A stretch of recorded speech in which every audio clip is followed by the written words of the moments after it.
U.S. police reveal the man behind a shooting inside a California church was fueled by hatred towards Taiwanese people. Spreading Chinese propaganda. The country's top intelligence chief points the finger at some of Taiwan's internet celebrities.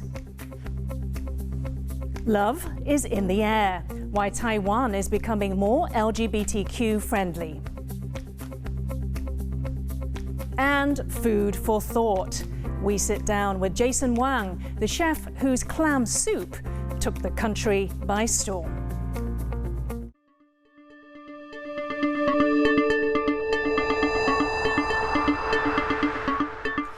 A warm welcome to TaiwanPlus News. I'm Yin Khvat.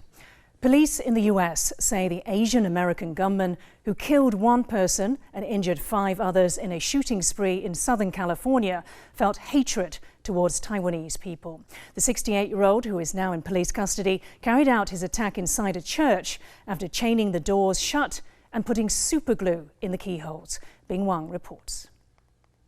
Once a church for community, now a crime scene. This after a person opened fire on this California church, where most of the congregation are elderly Taiwanese. The shooter wounded 5. Dr. Zhang Cheng was the only one who died. He tackled the shooter and was shot. Police say without his actions, more people would have been hurt. The suspect in custody is a resident of Las Vegas. Authorities say he drove almost 300 miles to reach the church. After the attack, police found notes written in Mandarin that indicated the suspect was motivated by politics.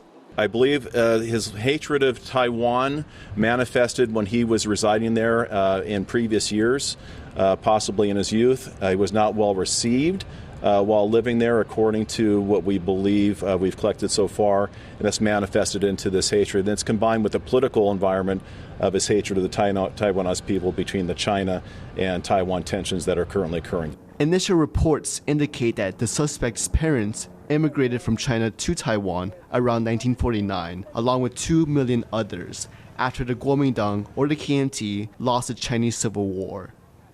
He later moved to the U.S. and became an American citizen. Officials say the parishioners had already subdued the suspect before they arrived. We believe a group of churchgoers detained him and hogtied his legs with an extension cord and confiscated at least 2 weapons from him. The shooting sent shockwaves in what is largely known as a safe community. Yes, there's a lot of Taiwanese Asian people around in Irvine and Laguna Hill, okay, and but usually, you know, especially this church has been there for a while, okay, and we have never hear anything happen like this. In Taiwan, President Tsai Ing-wen offered her condolences in a tweet saying, "I want to convey my sincere condolences on the death of Dr. Zhang Cheng and my hopes for a prompt recovery for those injured in the shooting at the Irvine Taiwanese Presbyterian Church in California. Violence is never the answer." For many immigrants, the church is a space for community, to connect with other immigrants struggling with the same experiences. While the shooting may have damaged their sense of safety, the community says they will come out stronger. Piper Yu and Bing Wang for TaiwanPlus. To learn more about the Taiwanese church shooting in the United States, TaiwanPlus reporter Bing Wang spoke to Tim Zeng, a Taiwanese American activist. They began by talking about what the church meant for the local community. The Laguna Wells community is actually one of the very expensive communities in Orange County. And the Taiwanese community that attends this church often are extremely wealthy. Like Dr. Zhang Cheng comes from a family of doctors. I think his father was a doctor from Kaohsiung. And so they're wealthy, and they actually are very pan-green, pro-Taiwan, and have given very generously to support Taiwan's democracy and independence. Can you give a little bit of context on how Taiwanese Americans use the church as a safe haven for community? One of the first immigrant gathering organizations was an organization called the Taiwanese Association of America.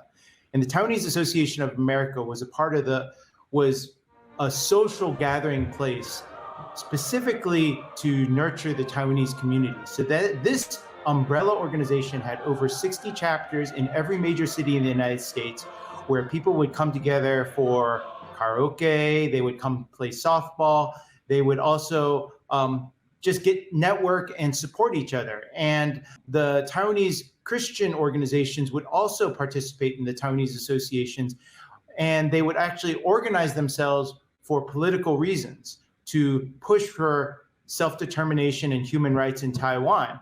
And so a lot of fundraising happened through the Taiwanese associations. Now, as we know, the Taiwanese Presbyterian Church was always very active in Taiwan's democratic process. So the Taiwanese Christian churches also were organizing their communities and provided immigrant support within their church groups.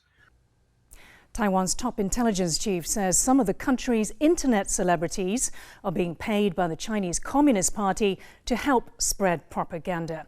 It follows local media reports that Taiwanese YouTubers attended a forum in the Chinese city of Hangzhou last week, where they encouraged more Taiwanese to join them. In a legislative hearing, National Security Bureau Director General Chen Mingtong said that following the war in Ukraine, one Taiwanese TikToker claimed that China was offering to evacuate Taiwanese. 像上次那个乌克兰那个事情，24小时内我们就把它这个揭露，原来是根本在深圳，而且是对岸培养的网，所以这是他操作的认知作战。 Taiwan is becoming more accepting of its LGBTQ citizens. That's according to a report released by leading LGBTQ rights organisation Taiwan Equality Campaign to mark International Day Against Homophobia, Transphobia and Biphobia. A poll of 1,000 people in Taiwan found support for LGBT rights, such as same-sex couples adopting children, had increased. A clear majority also said they could accept their child coming out as gay. 59% of respondents this year, compared to just 49% in 2020. Our reporter Rick Laut spoke to Joyce Deng, Deputy Executive Director of the Taiwan Equality Campaign and a contributor to the report. He began by asking her what's behind the growing acceptance of sexual minorities in Taiwan. I think passing the passing the same-sex marriage law would be really important for Taiwan, because during the process passing this law, we have lots of public debate about how can we accept LGBTQ in this society, or should we let same-sex couple get married, and eventually people can get married from 2019 in Taiwan. After that, around people's life, they can see same-sex couples wedding, they get together, and there are lots of LGBTQ families raising kids. I think those stories make people believe that nothing will be changed after the law was passed. That's the belief that LGBTQ's life are as normal as everybody else. How have the lives of LGBTQ Taiwanese people changed in the last 3 or 4 years, say? I think from our daily life, like I said, and this polling, we can see that more and more people, they said that they know their friends or relatives are LGBTQ, so more and more people willing to come out. When we go to school and when we ask the same question about, oh, do you know any LGBTQ in your life? And the children will point at each other and they can know, oh, she is a lesbian or he's a gay. And that student belonging to our community won't fear to admit that. He or she will say, yes, I am. I think for LGBTQ youth, when the whole society became more friendly, they will feel more and more comfortable in living in this society. Could you give us a feel for how the fight for marriage equality in Asia is going and what role Taiwan is playing as a leader in this? we've communicated with the other activists from different countries in Asia, and I think they start their journey with us and still fighting now. I think when Taiwan is the first country in Asia legalize same-sex marriage, there will be less excuse for the government to refuse or to say that LGBTQ is not belong to Asia. It's not our tradition, because we prove that we do live in Asia and live in Taiwan, but we still can pass same-sex marriage, and it do become our daily life. Karine Jean-Pierre has made history by becoming the first White House press secretary to be black, openly gay, and an immigrant. Jean-Pierre started the job Monday with a briefing that addressed Saturday's racially motivated shooting in Buffalo, New York. She took a moment to note the significance of her taking on the new post. I am obviously acutely aware that my presence at this podium represents a few firsts. I am a black, gay, immigrant woman, the first of all three of those to hold this position. I would not be here today if it were not for generations of barrier-breaking people before me. I stand on their shoulders. If it were not for generations of barrier-breaking people before me, I would not be here. But I benefit from their sacrifices. I have learned from their excellence, and I am forever grateful to them. Representation does matter. You hear us say this often in this administration, and no one understands this better than President Biden. Taiwan has relaxed isolation rules for people living with someone who tests positive for COVID-19. Health Minister Chen Shizong says starting Tuesday, these people will not need to isolate at home if they have 3 doses of a COVID vaccine and have tested negative on a rapid test within 2 days. They will still have to monitor their health for 7 days. During this period, they are not allowed to go to crowded areas or eat out at restaurants. People who have not gotten a 3rd vaccine shot will still need to follow the 3+4 rule if a co-inhabitant tests positive. That means 3 days of isolation followed by 4 days of self-health monitoring. South Korea's President Yoon Suk-yeol says he is willing to offer full support to North Korea in fighting its first confirmed COVID-19 outbreak.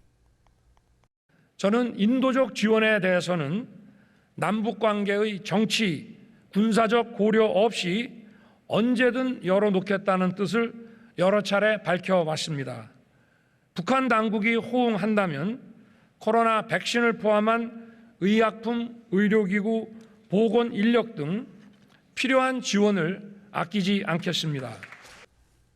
Pyongyang has yet to respond to Yoon's offer. North Korea last week admitted to its first COVID outbreak of the pandemic. State media says over 1 million people have been affected by what the government is calling a fever. On Sunday, North Korean leader Kim Jong-un called in the military to stabilize medicine supplies in Pyongyang and visited pharmacies around the capital on Monday. Coming up, Ukrainian fighters leave the Azovstal steel plant in Mariupol, ending a bitter standoff with Russian troops. Details after the break.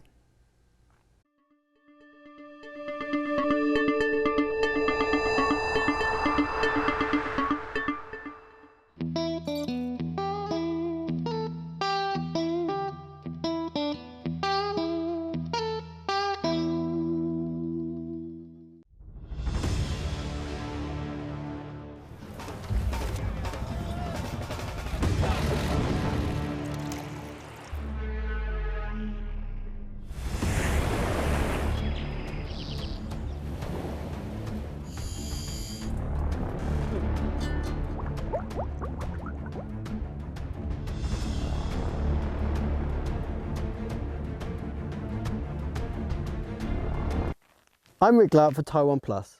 For more stories from Taiwan and around the world, download the TaiwanPlus app.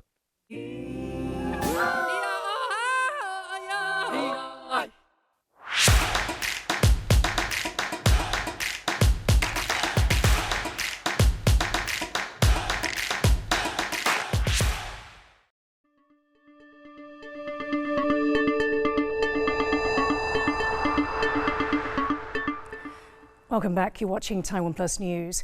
Ukraine says it is working to evacuate all remaining troops from their final stronghold in Mariupol, which has seen the war's fiercest fighting. Loss of control of the southern port city will be a significant defeat for Ukraine. It's the last area Russia needs in order to secure a land corridor all the way from Russia to Crimea, which they annexed from Ukraine in 2014. Louise Watt reports. Wounded Ukrainian troops being evacuated from the Mariupol steelworks, the last holdout in the besieged port city. After weeks of resistance, Ukraine agreed that Russia would transport the wounded to a medical facility in a Russian-controlled border town. Ukrainian President Zelensky said they decided to evacuate the more than 260 Ukrainian fighters late on Monday to save lives.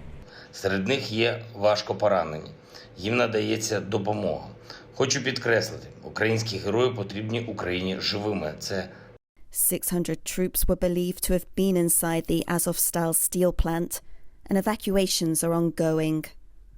Once completed, it will give Russia control of Mariupol after months of bombardment.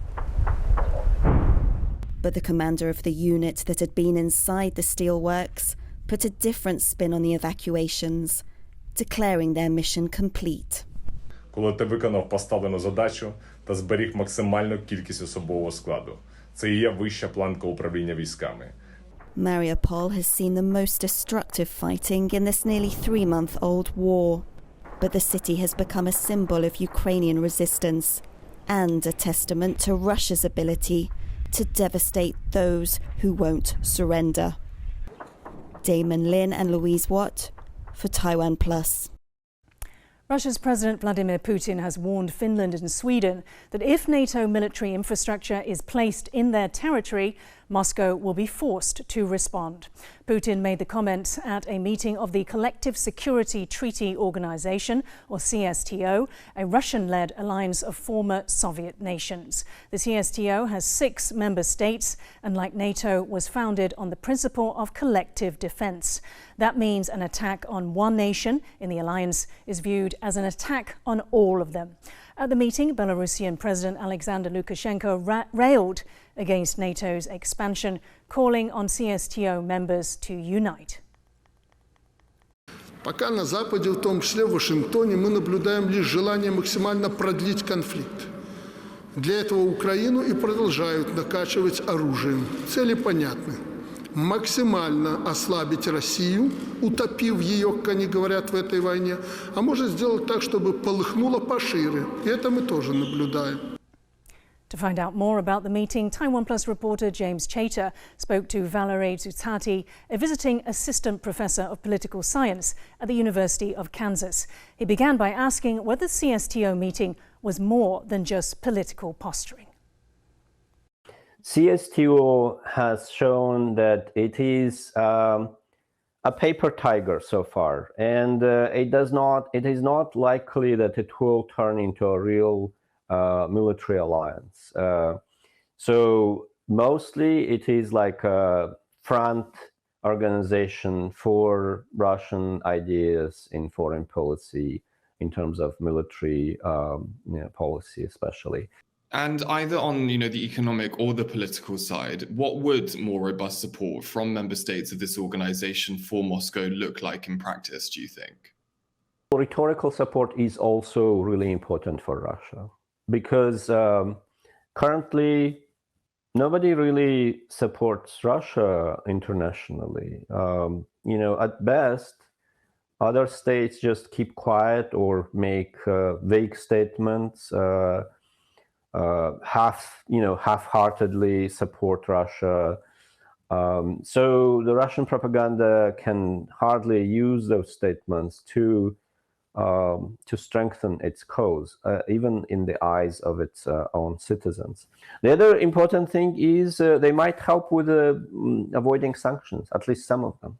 That is it is an important help in the current sanction regime, under which Russia has been for the past almost 3 months by now. How would those member states be able to support Russia in limiting the impact of those sanctions? Russia and Belarus, yeah, they are under stringent sanctions.